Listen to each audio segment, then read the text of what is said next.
जी, hello viewers, मैं हूं कमर चीमा अपने यूट्यूब चैनल कमर चीमा के साथ और मेरे शो का नाम है द कमर चीमा शो। और आज मेरे साथ ज्वाइन कर रहे हैं आशीष सिंह साहब, जो कि इंडिया के एक मशहूर जर्नलिस्ट हैं, न्यूज़ एक्स चैनल के साथ बंधे हुए हैं और नेशनल सिक्योरिटी और डिफेंस को बड़े करीब से देखते हैं। आशीष सिंह साहब, बहुत शुक्रिया आपका। Thank you, Kamal, for inviting me again, and it's good to be on your show. Thank you very much. अच्छा आशीष भाई, आप ये बात बताएं कि सबसे पहले तो ओबामा ने एक बात की है और उनकी जो बुक आई है द जो प्रॉमिस लैंड, उन्होंने जो बात की, उन्होंने ये कहा कि जो इंडिया है, उसने अगर उनको इंडिया को अगर नेशनल यूनिटी चाहिए हो तो उसका जो सबसे शॉर्टेस्ट तरीका, जो क्विकेस्ट तरीका है, वो है जी पाकिस्तान के खिलाफ जो है वो नफरत और जो हॉस्टिलिटी और लड़ाई और जिंगोइज्म फैला दो। How do you see this? Is this right? ये एक इनका इंडिविजुअल ओपिनियन है। देखिए, मेरा जो एक्सपीरियंस है, मुझे उससे इनके स्टेटमेंट से मैं इत्तेफाक नहीं रखता हूँ। जो मेरा पर्सनल एक्सपीरियंस है, मुझे वो नहीं लगता है कि उनकी जो रीडिंग है वो सही है। इट्स लाइक दिस कि अगर हम करंट सिचुएशन की बात करें इंडिया चाइना, तो देखिए अभी भी तो नेशनलिज्म एकदम पीक पर है। मैं आपके व्यूअर्स को एक एग्जांपल देना चाहूंगा कि जनरली ना केवल इंडिया में बल्कि इंटरनेशनली भी, पाकिस्तान में भी बहुत सारे चाइनीज प्रोडक्ट और मार्केट्स उनके लिए चलते थे। लेकिन अभी दिवाली गई, इंडिया का सबसे बड़ा और सनातन धर्म का सबसे बड़ा फेस्टिवल जैसे अभी 4 दिन पहले हुआ है, और उसमें देखिए इंडियंस ने ऑटोमेटिकली लगभग 70 से 80% जो चाइनीज प्रोडक्ट्स हैं उसको बॉयकॉट किया है। कोई गवर्नमेंट ने तो ऑर्डर निकाला नहीं कि ये बॉयकॉट करना है या फिर चाइनीज प्रोडक्ट्स पे बैन लगाया। ऐप्स को छोड़ के ऐसा किसी तरह के बैन वगैरह लगाए नहीं गए किसी प्रोडक्ट पे या फिर मोबाइल फोन पे या फिर किसी भी चीज पे। तो ये नेशनलिज्म डिफॉल्ट है, और वो इसलिए भी है क्योंकि जिंगोइज्म अगर हम छोड़ दें साइड में, एक प्रैक्टिकली अगर हम socio historical point of view अगर देखें, तो इंडिपेंडेंट इंडिया में इंडिया पाकिस्तान के बीच में बहुत बार वॉर्स और कॉन्फ्लिक्ट्स हुए हैं, और वो रेगुलर इंटरवल पे होते रहे हैं। इसलिए चाहे वो 60 का दशक हो, 70 का हो, फिर हमने 47 में भी देखा था, उसके बाद में 90s में भी देखा। तो ये लगातार होते रहा है। तो जो कंट्री वॉर से होके गुजरती है, और वो भी एक ही कंट्री के साथ में स्पेसिफिकली, तो फिर वो एक डिफॉल्ट नेशनलिज्म वाली फीलिंग होती है। मैं उस समय जर्नलिज्म में नहीं था जब कारगिल कॉन्फ्लिक्ट हुआ था 1999 में, लेकिन मुझे कॉलेज डेज याद है कि किस तरह से लोग अपने घर से जो कुछ कर सकते थे, कोई कंबल भी भेज रहा था। ऐसा नहीं कि इंडियन आर्मी को कंबल की जरूरत थी, लेकिन बॉलीवुड स्टार्स जा रहे थे परफॉर्म करने कि हमारे सोल्जर्स को ठीक लगे, अच्छा लगे, फंड रेजिंग प्रोग्राम होते। तो ये सब तो डिफॉल्ट हमारे socio historical point of view अगर आप देखेंगे तो ये रहा है। बराक ओबामा जी, उनका जो बुक में ये स्टेटमेंट आया है या प्रॉमिस लैंड में, ये उनकी एक रीडिंग है, ये उनकी एक अंडरस्टैंडिंग है। But I don't think Barack Obama can truly understand exactly Indian society or Indian sociology point of view, or for that matter, I would even say कि पाकिस्तान के लिए भी। लेकिन बराक ओबामा अगर पाकिस्तान की सोसाइटी पे कमेंट करेंगे, तो मुझे नहीं लगता कि आपको भी उस 100% एक्यूरेसी के साथ में उनको लेना चाहिए। देखिए, उनका एक पॉलिटिकल डोमेन है, वो उस हिसाब से उनकी नजरिया रहा है, उस हिसाब से उन्होंने देखा है। हो सकता है पार्शल सही हो, लेकिन मेरा ये इत्तेफाक मैं तो नहीं रखता हूँ। मेरा जो एक्सपीरियंस है और जो मैं यहाँ पर देखता हूँ। बिल्कुल ठीक है, आपका जाहिर बात है खास किस्म का पर्सपेक्टिव है, लेकिन आपकी बातों से ये लगा है कि हॉस्टिलिटी पहले पाकिस्तान की तरफ थी, अब चाइना की तरफ है। तो इट मींस कि आपका जो हॉस्टिलिटी का जो स्पेक्ट्रम है वो बढ़ गया थोड़ा। तो चले, all the best for India, Indian people के अगर वो समझते हैं तो। अगला सवाल आशीष भाई आपसे मैंने ये करना है कि आज इमरान खान साहब अफगानिस्तान के, और ये उनका मेरा ख्याल है वो कह रहे थे कि पिछले 50 साल से मैं सोच रहा था अफगानिस्तान जाऊं और पहली दफा गया हूं। तो आज ही क्या हुआ कि एक इसकी थोड़ी हिस्ट्री ये है कि थोड़े दिन पहले पाकिस्तान एक डॉसियर दिया जिसमें फॉरेन मिनिस्टर और जो थे डीजीएसपीआर बैठे थे, और उन्होंने कहा जी कि इंडिया पाकिस्तान के अंदर जो है वो दहशतगर्दी करवा रहा है, और कोई 60 से ज्यादा जो है वो ट्रेनिंग ग्राउंड्स हैं अफगानिस्तान के अंदर जिसको इंडियंस ऑपरेट कर रहे हैं। और जो इंडिया के जो डिप्लोमेट्स हैं अफगानिस्तान में, वो जो है वो जो मुसलमान डिप्लोमेट्स हैं आपके वहां पे, वो वहां पे कनेक्शन बनाते हैं मुसलमानों के साथ। सो एक इस पेराए में आज इमरान खान साहब गए थे, एक तो ये था और दूसरा ट्रेड इकोनॉमी और बहुत सारी चीजें थी। लेकिन आज एक और चीज हुई कि इंडिया के अंदर एक आपकी मैं देख रहा था अभी मैं थोड़े एक दो इंडियन चैनल्स पे भी था जो ये बात कर रहे थे जी हमने कोई दहशतगर्द पकड़ लिए हैं, वो जो कश्मीरी मुजाहिदीन है जो जारी बात है अपनी फ्रीडम के लिए लड़ रहे हैं। और आपने ये रंग देने की कोशिश की क्योंकि पाकिस्तान अफगानिस्तान में आज यही बात करेगा अफगानिस्तान के साथ, तो हम इधर ये करना शुरू कर दें जी कि वो तो देखें आज भी दहशतगर्द पाकिस्तान की तरफ से आए हैं, हालांकि वो आपके अपने लोग हैं, आपके कश्मीरी हैं, आपने उनको हक भी नहीं दिया हुआ। तो ये पाकिस्तान में जो पर्सपेक्टिव चल रहा है वो ये है कि आपने वजीर आजम इमरान खान के टूर को सबोटैच करने की कोशिश की है, उसको डिस्ट्रैक्ट करने की कोशिश की है और अपना जो डोमेस्टिकली जो बात वो एक और जो मीडिया से चला दी है। आप इसको किस एंगल में देखते हैं? कमल, ये बहुत दोनों ही अलग चीजें हैं। कश्मीर वाला इशू हो और अफगानिस्तान वाला इशू। अफगानिस्तान वाला इशू बिल्कुल भी डोमेस्टिक पॉइंट ऑफ व्यू नहीं है, मैं इंडिया के पॉइंट ऑफ व्यू बात कर रहा हूँ। और अगर आप अफगानिस्तान के डोमेन देखें तो वो कंप्लीटली मिलिट्री और डोमेस्टिक पॉइंट ऑफ व्यू नहीं है, वो purely foreign affairs point of view है। तो ये बहुत ही अलग अलग इशूज हैं, उसको कनेक्शन मुझे नहीं लगता कि ये करना सही होगा। लेकिन answering your question on specifically कि पाकिस्तानी प्राइम मिनिस्टर इमरान खान का अफगानिस्तान जाना और वहां पर इस तरह के एलिगेशन लगना कि इंडियन डिप्लोमेट्स जो मुस्लिम डिप्लोमेट्स है वो मुस्लिम, यार अफगानिस्तान की पॉपुलेशन में मैक्सिमम मुस्लिम पॉपुलेशन है। तो अगर आप वहां पे जाएंगे तो अगर डिप्लोमेट्स को इंटरेक्शन करना है या फिर उनके कुछ प्रोफेशनल या पर्सनल दोस्त बनते हैं तो वो तो डिफॉल्ट ही इस्लामिक बनेंगे ना। अगर श्रीलंका में इंडियन डिप्लोमेट्स होंगे तो वो बुद्धिस्ट बनेंगे, अगर नेपाल में रहेंगे तो वो हिंदूज बनेंगे, यूएस यूके में रहोगे तो कई क्रिश्चियंस बनेंगे। ये तो डिफॉल्ट है। पर ये एलिगेशन कि इंडिया एक टेरर बेस ऑपरेट कर रहा है और ऐसे 50-60 अलग अलग बेसिस हैं, मैं तो ये चैलेंज करता हूँ ना कमर, कि अगर आपको ऐसा लगता है कि इस तरह के बेसिस हैं तो आप ले जाइए ना एफएटीएफ में। आपको भी पता होगा, आपके शो पे भी मैंने पहली बार बोला था इससे पहले कि कोशिश की गई है पाकिस्तान द्वारा कि इंडिया के कुछ इंडियन नेशनल या इंडियन ओरिजिन लोगों को वो यूनाइटेड नेशन सिक्योरिटी काउंसिल में specially designated global terrorist list करा दें। ऐसा हुआ नहीं, यूएन ने उसे फाड़ के फेंक दिया, बोला कि ये सब कुछ नहीं है, हटाओ, ये सब फर्जीवाड़ा है। दूसरी बात आप देखिए कि अफगानिस्तान के स्टेटमेंट जो आए हैं, आप पिछले 5-6 दिनों के स्टेटमेंट देख लीजिए, अफगानिस्तान की फॉरेन मिनिस्ट्री से जो आए हैं स्टेटमेंट, वो किसकी तरफ ब्लेम कर रहे हैं? वो पाकिस्तान की तरफ ब्लेम कर रहे हैं, वो इंडिया की तरफ ब्लेम नहीं कर रहे हैं। मैं आपको ताहिर कादरी जो अफगानिस्तान यहाँ पे चार्ज द अफेयर्स है न्यू दिल्ली में, उनके ट्वीट्स देखिए, उनके स्टेटमेंट देखिए। वो तो इंडिया के साथ में रिलेशन, अफगानिस्तान रिलेशन को लेकर बहुत ही प्रेस करते रहते हैं। और आप देखिए अफगानिस्तान के जो एम्बेसडर आप इस्लामाबाद में हैं, वो देखिए वो तो खुश नहीं रहते हैं। वो तो पाकिस्तान और अफगानिस्तान के बीच में जो इशू है ये तो जग जाहिर हो गया है। आप मिलिट्री डोमेन में देख लीजिए, आप फॉरेन अफेयर्स डोमेन में देख लीजिए, पार्शियली आप इकोनॉमिक डोमेन में देख लीजिए। तो इंडिया अफगानिस्तान वाला बात तो यहाँ पे आई ही नहीं। दूसरी बात जो मुझे समझ नहीं आता कि आप देखिए, आपका अगर नेबरिंग कंट्री है, आपका बॉर्डर है वहां पर, अगस्त 2018 में इमरान खान प्राइम मिनिस्टर बने, उनको इतने साल लग गए अपने नेबरिंग कंट्री में जाने के लिए। ये दर्शाता है कि कितना आपका कनेक्ट है। मैं फिर कह रहा हूं, आप अपने दर्शकों को भी, आपके दर्शकों को भी कहूंगा, आप जाइए अफगानिस्तान फॉरेन मिनिस्ट्री के स्टेटमेंट्स निकाल के देख लीजिए। It has been always targeting and aiming at the Pakistani government and Pakistan's foreign policy and Pakistani military. It has not even once, at least in recent past, India की तरफ उन्होंने कुछ कहा है। तो ये थियोरेटिकल इस तरह के स्टेटमेंट्स और थियोरेटिकल चीजें आई डोंट सी कोई ग्राउंड होल्ड करते हैं। अफगानिस्तान से बेटर कौन होगा? अगर आपको लग रहा है कि इंडिया ये कर रहा है या वो कर रहा है, पाकिस्तान एलिगेशन लगा रहा है, अफगानिस्तान कंट्री है ना, वो होस्ट है, उनकी गवर्नमेंट है, उनकी मिलिट्री है, वो खुद जान रहे हैं ना, वो खुद कह रहे हैं कि पाकिस्तान के साथ में बहुत ज्यादा टेरर लॉन्च पैड्स है, वहां पे टेरर ग्राउंड्स है। ये एक स्पेसिफिक समय पे पाकिस्तानी प्राइम मिनिस्टर इमरान खान का विजिट, जबकि कतर में तालिबान और अफगानिस्तानी गवर्नमेंट का जो पीस डील प्रोसेस है वो चल रहा है, और ऐसे समय पे पाकिस्तानी प्राइम मिनिस्टर इमरान खान जा रहे हैं। I believe the focus should be purely on Pakistan, Afghanistan and what Pakistan can contribute as far as the Afghan and Taliban issue is concern.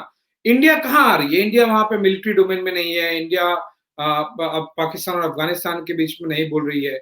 हमने तो कोई कभी अफगानिस्तान में एक्टिव रोल प्ले ही नहीं किया। और मैं फिर कहता हूँ, इट्स एन ओपन चैलेंज, चाहे वो अफगानिस्तान हो या फिर कोई भी और इश्यू को लेकर हो। ले जाइए, अगर आपको लगता है कि इंडिया इस तरह से चीजें कर रहा है, एफएटीएफ के पास ले जाइए, यूनाइटेड नेशन सिक्योरिटी काउंसिल के पास ले जाइए। दोनों आपके अच्छे दोस्त हैं, अमेरिका भी है, चीन भी है, पर वो कोशिश नाकामयाब रही है। तो इस तरह के बेसलेस एलिगेशन, ये तो बहुत मुझे एक थियोरेटिकल बातें लगती है। और अफगानिस्तान के गवर्नमेंट क्लियर है। देखिए, आपने कहा कि आप इसको दो अलग चीजें हैं, हम इनको दो अलग नहीं समझते। देखिए, पाकिस्तान इंडिया और अफगानिस्तान को क्लब करता है, और जो हाल ही में जो जॉइंट प्रेस कॉन्फ्रेंस थी उसमें हमने इंडिया और अफगानिस्तान को क्लब किया था। आपके लिए अलग होगा, लेकिन हमें पता है कि आपकी जो इंडियन जो डीप स्टेट है वो अफगानिस्तान को किस तरह इस्तेमाल कर रही है, एक चीज। दूसरी, आपने कहा एफएटीएफ ले जाएं।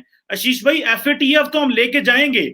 जो अभी आपके कुछ जो यूएस ट्रेजरी डिपार्टमेंट ने कहा है कि इंडियन बैंक जो हैं वो मनी लॉन्ड्रिंग में इन्वॉल्व हैं, तो वो तो हम आपको लेके जाएंगे। उस पे ऊपर तो ये नहीं होगा कि हम छोड़ देंगे। जारी बात है कि हम वो जो देखें, जो counter terror financing and money laundering जो उसका प्रीव्यू है एफएटीएफ का, उसका जारी बात है एक मैकेनिज्म होता है, हम उसके तहत आपको लेके जाएंगे। लेकिन हम इंडिया और अफगानिस्तान को क्लब करते हैं, हम दोनों को अलग अलग ट्रीट नहीं करते। आप चाहते हैं कि आप अलग हो अफगानिस्तान से और हमें लिंक ना किया जाए। हालांकि आप तो बहुत ज्यादा इन्वेस्टमेंट कर रहे हैं वहां पे।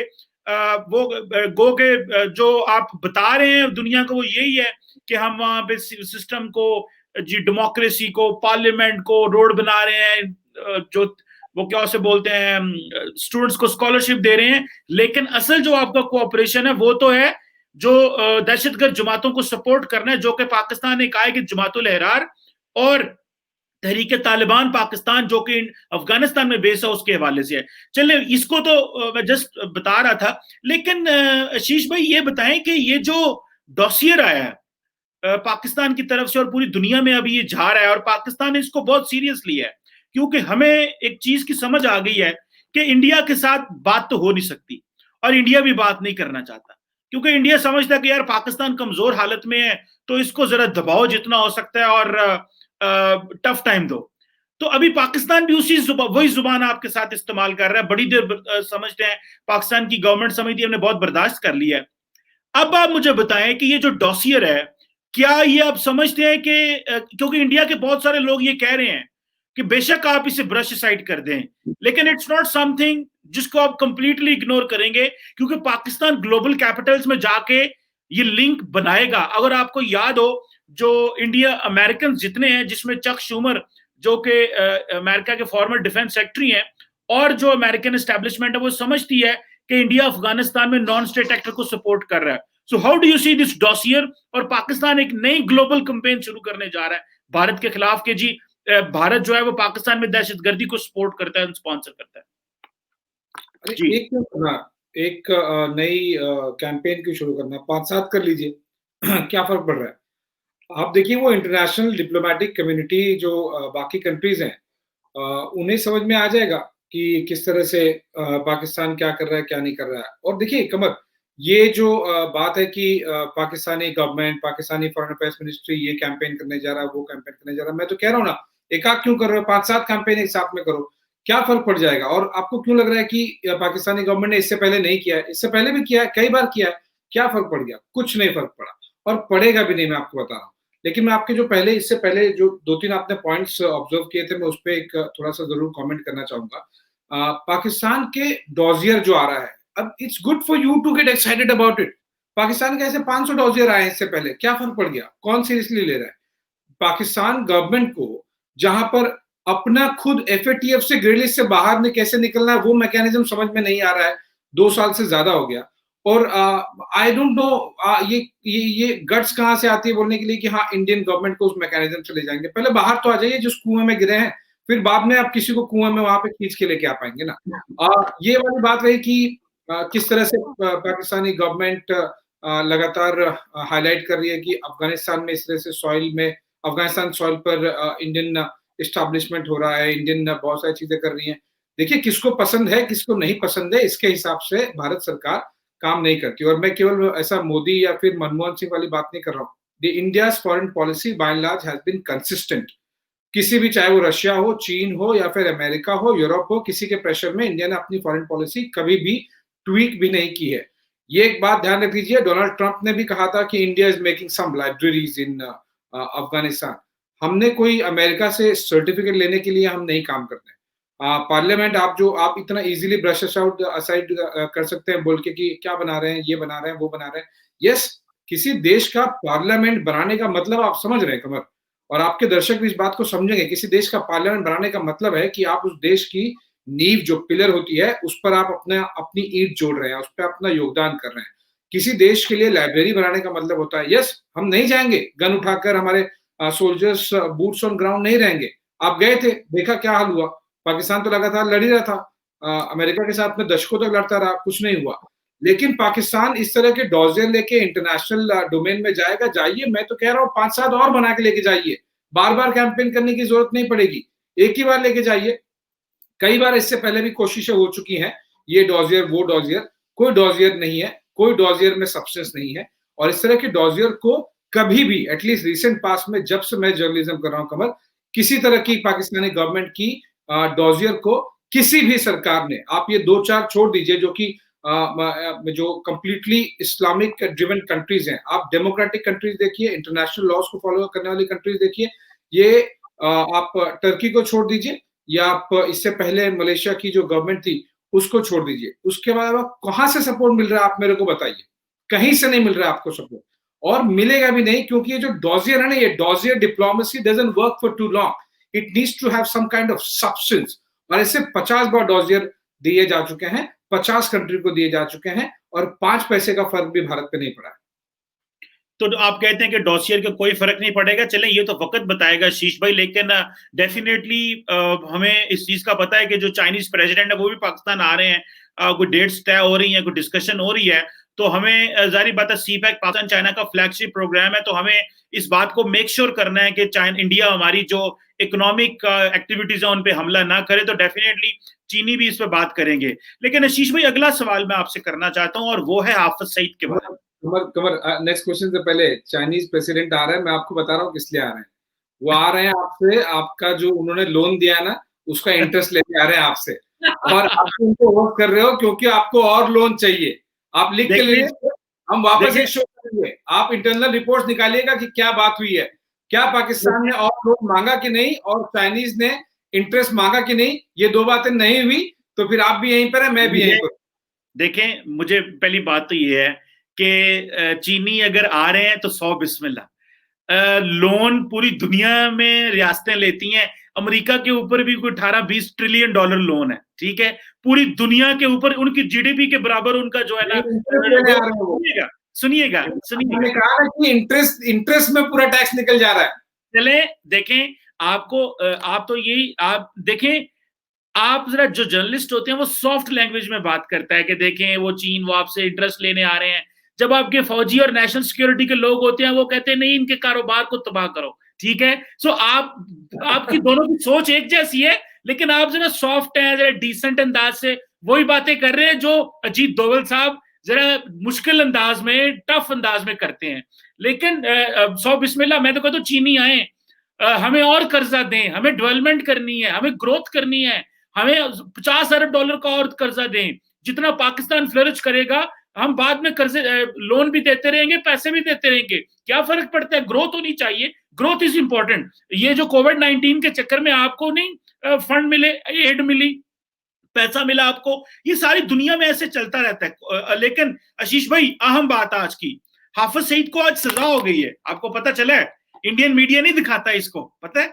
अगर हाफिज सईद को सजा ना होती, सुनिएगा, हाफिज सईद को सजा ना होती तो आप सारे इंडियन मीडिया ने चिल्लाना था, देखें पाकिस्तान का जो कोर्ट है उसने हाफिज सईद को रिहा कर दिया, 26/11 का मास्टरमाइंड हाफिज सईद रिहा हो गया, बच के चला गया। लेकिन हाफिज सईद को आज सजा हो गई है, उसकी प्रॉपर्टी भी कॉन्फिस्केट हो रही है, उसके साथ जो लोग थे उसको भी सजा हो गई है।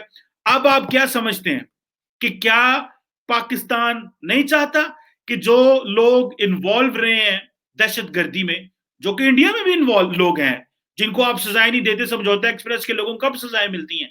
सो आप क्या समझते हैं, हाफिज सईद को आज तो सजा हो गई है? इसका आंसर देने के लिए कमल मैं एक चैलेंज थ्रो करूंगा, एंड आई अच्छा really want to accept that challenge. अच्छा हाफिज सईद को सजा हुई है 10 साल की, जी राइट? हाँ आज आज आज देखिए हम नवंबर 2020 में हैं। आप ये चैलेंज एक्सेप्ट कर रहे हैं, मैं भी रहूंगा, आप भी रहेंगे कि नवंबर 2030 तक हाफिज जेल के पीछे रहेगा। वो जेल पे पीछे रहेगा, वो जितनी उसकी सजा है उतना पीछे रहेगा। पहले मैं बता रहा हूँ ना आपको, आपके देश में बता रहा हूँ, आप बोल रहे हैं ना कि इंडियन मीडिया फॉलो नहीं करता, दिखाता नहीं, मैं बता रहा हूँ 10 साल की सजा है। हाँ नवंबर 2030 तक हाफिज सईद जेल की सलाखों के पीछे रहेगा। Do you know this? क्या आप ये चैलेंज एक्सेप्ट करते हो?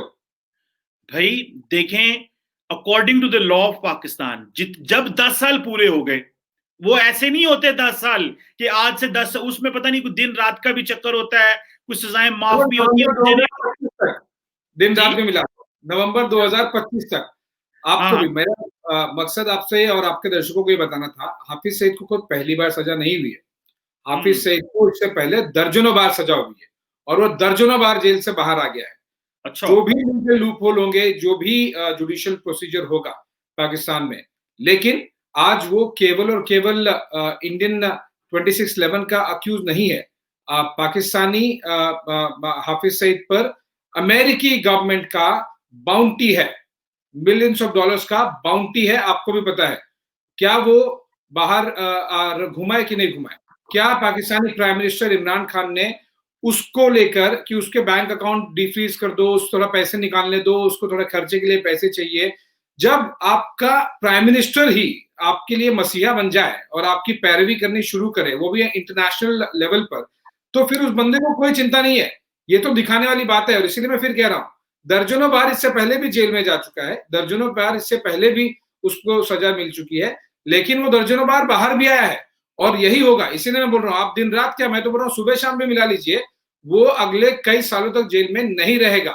जो भी जुडिशियल आपका लीपहोल होगा, जो भी पाकिस्तानी गवर्नमेंट की तरफ से उन्हें लूपहोल मिलेगा, गवर्नमेंट तो खैर आरबी और आईएसआई चला रही है वहां पर, तो वो अपने लूपहोल निकाल लेंगे। तो फिर ये इसीलिए आप भी चैलेंज ये एक्सेप्ट नहीं कर पा रहे कि आप भी, मैं भी यहाँ पे बताइए, दिन रात में मिला लेंगे, 25 तक वो नहीं रहेगा जेल में, आप लिख लीजिए।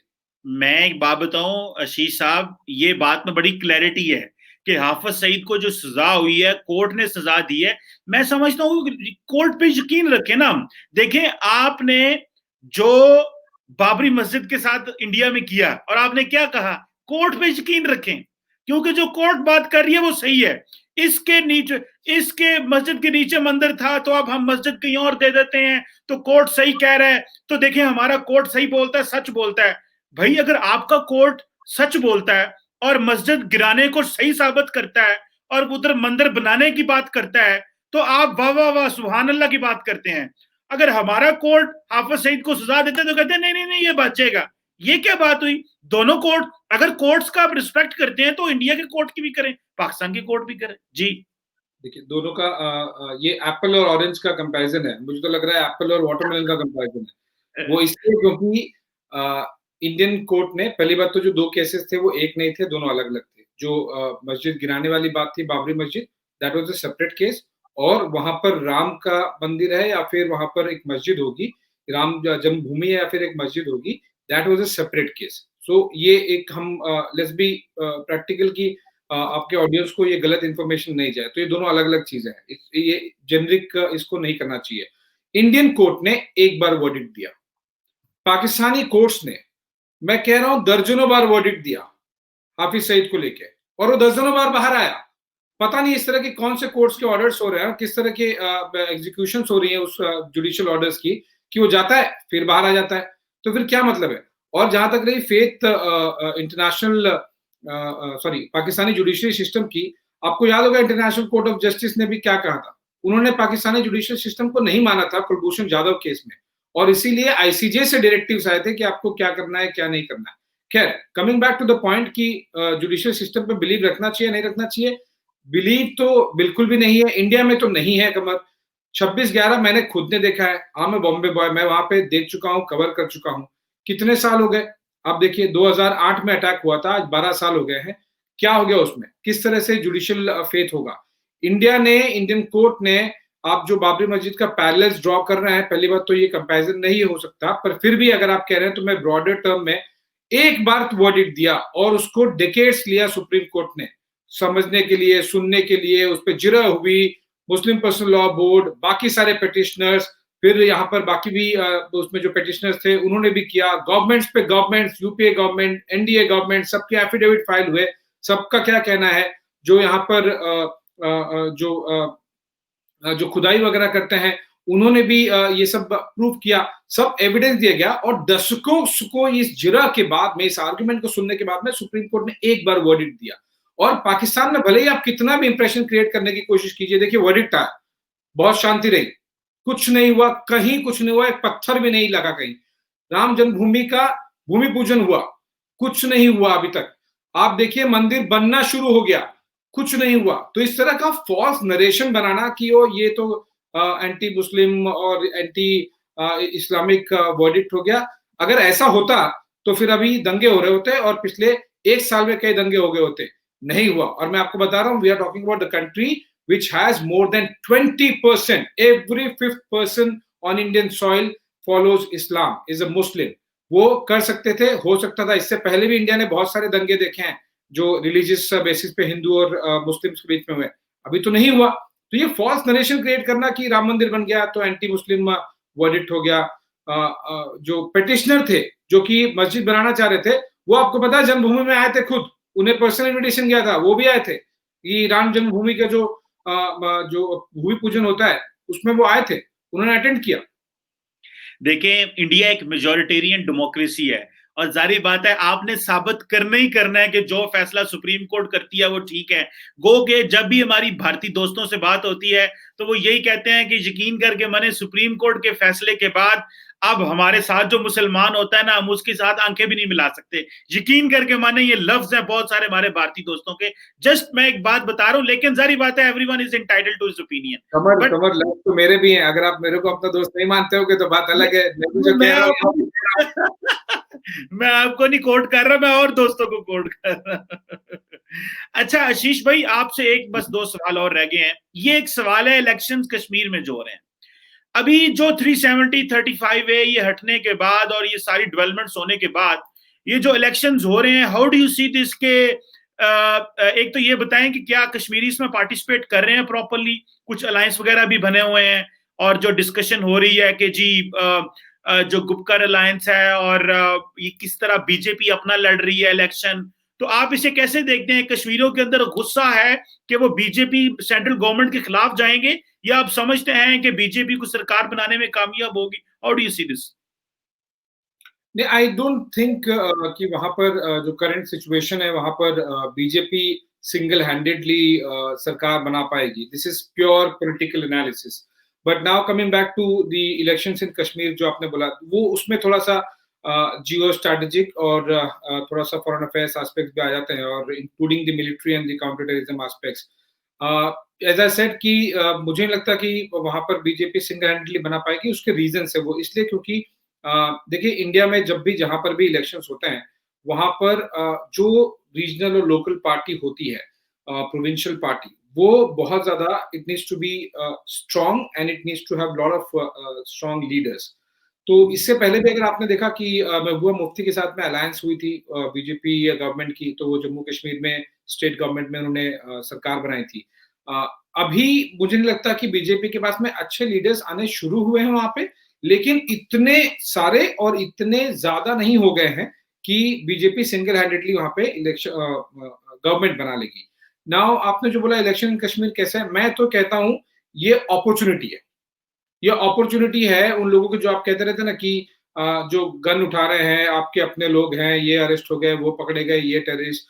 देखिए गन तो कमर ऐसा है कि दिल्ली में भी कोई उठाएगा ना तो उसका एनकाउंटर होगा, उसको गन का जवाब गन से होगा। अगर कोई पुलिस पर फायरिंग करेगा तो ऑब्वियसली रिटेलिएटरी फायरिंग होगी। और ऐसे कई ऐसे एग्जांपल्स होते हैं, आप और मैं उस बारे में चर्चा नहीं करेंगे, इंडियन मीडिया भी बहुत ज्यादा नहीं करते क्योंकि वी नो इट।